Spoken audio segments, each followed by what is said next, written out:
जरा सोचिए दोस्तों, एक मासूम लड़की जो न्याय मांगने निकली, उसको इसकी कीमत अपने पूरे परिवार की जान देकर चुकानी पड़ी।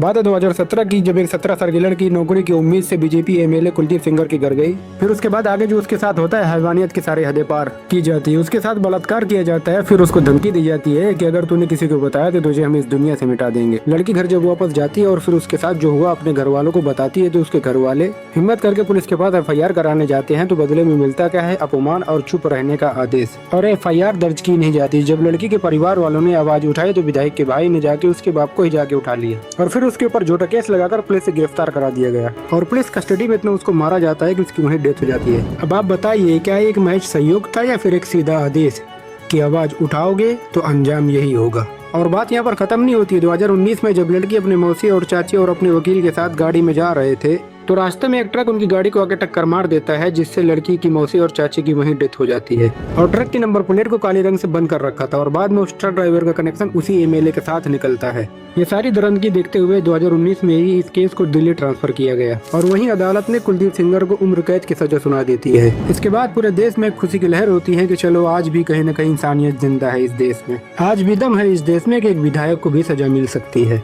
लगा कि सिस्टम ने पहली बार एक आम आदमी की तरफ देखा हो, लेकिन ये खुशी ज्यादा दिन तक टिक नहीं पाई।